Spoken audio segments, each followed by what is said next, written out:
Hello, welcome to our 10th day of a Sutta day. Today we're going to be doing once again a translation from Robert Chalmers. This is going to be the merchant Seriva. And let's start. If in this faith, this lesson too was taught by the Blessed One while at Savatthi, also about a brother who gave up persevering.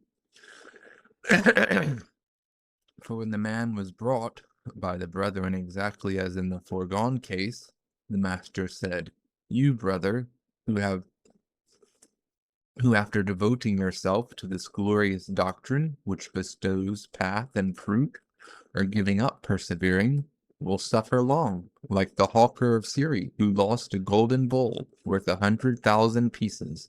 The brethren asked the Blessed One to explain this to them. The Blessed One made clear a thing concealed from them by rebirth. Once on a time, in the kingdom of Syria, 5 aeons ago, the Bodhisattva dealt in pots and pans, and was called the Serivavāṇijajātaka, in the company of another dealer in the same wares, a greedy fellow who was also known as the Serivavāṇijajātaka. He came across the river Telavāha and entered the city of Annapurna, appointing to the secrets,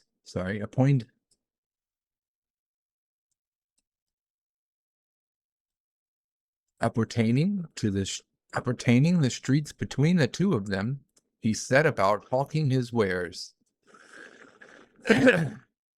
around the streets of his district, and the other did the same in his district. Now, in that city, there was a decayed family. Once they had been rich merchants, but by the time of our story, they had lost all the sons and brothers and all their wealth. The sole survivors were a girl and her grandmother, and they got their living by working for hire. Nevertheless, they had got in their house the golden bowl out of which, in the old days, the great merchant, the head of the family, used to eat. But it had been thrown among the pots and pans, and having been long out of use, was grimed over with dirt, so that the two women did not know that it was gold. To the door of their house came the greedy hawker on his round, crying, "Water pots to sell, water pots to sell." And the damsel, when she knew Bee was there, said to her grandmother, "Oh, do buy me a trinket, grandmother. We're very poor, dear. What can we offer in exchange for it? Why, there's this bowl, which is no good to us. Let us change that for it." The old woman had the hawker brought in and seated, and gave him the bowl, saying, "Take this, sir, and be so good as to give your sister something or other in exchange." The hawker took the bowl in his hand, turned it over, and suspecting it was gold, scratched a line on the back of it with a needle, whereby he found for certain that it was real gold. Then, thinking that he would get the pot without giving anything whatsoever for it to the woman, he cried, "What's the value of this, pray?" "Why, it isn't worth half a farthing."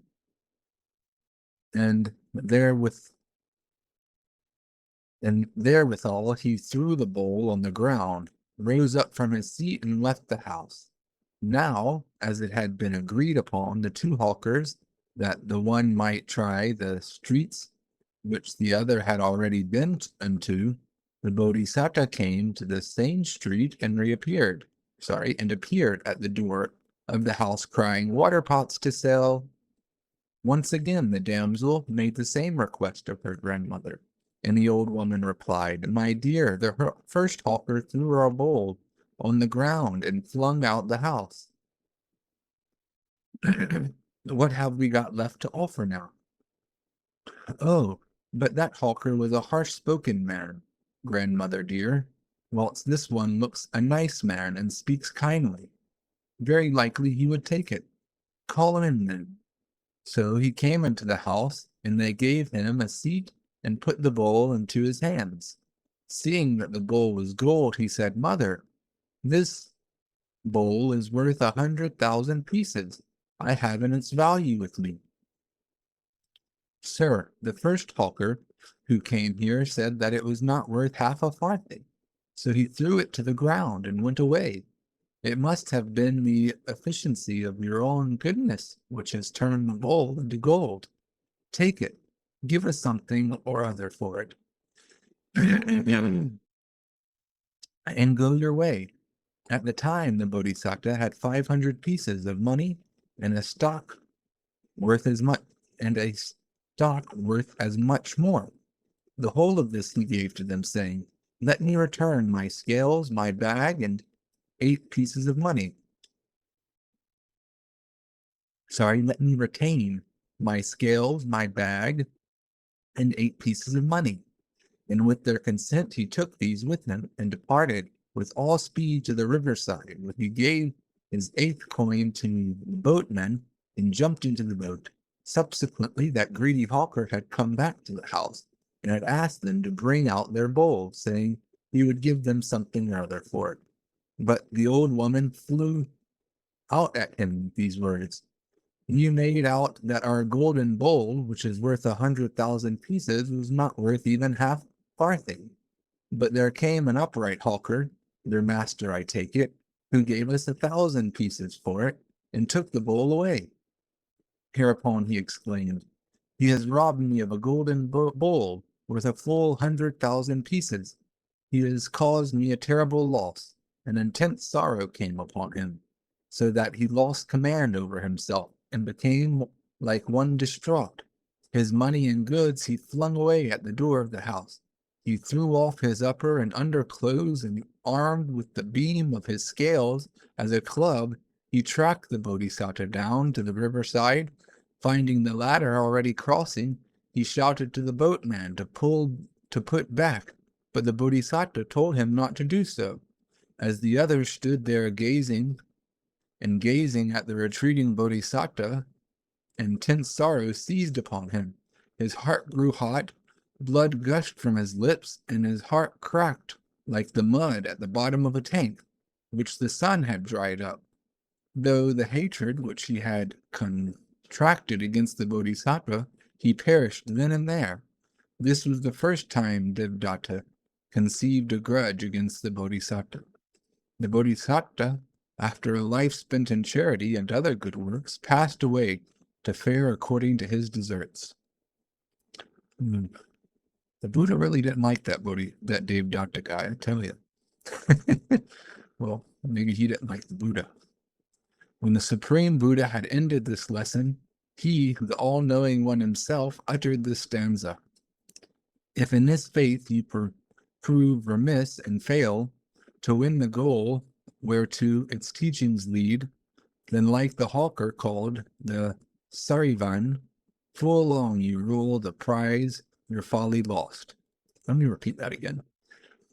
If in this faith you prove remiss and fail to win the goal whereto its teachings lead, then, like the hawker called the Serivavāṇijajātaka, full long you'll rue the prize your folly lost.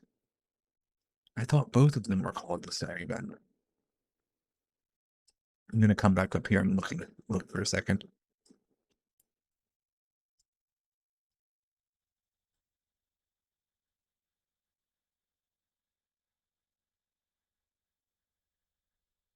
Yeah, both the Buddha in this story and Devdatta were called the Serivavāṇijajātaka.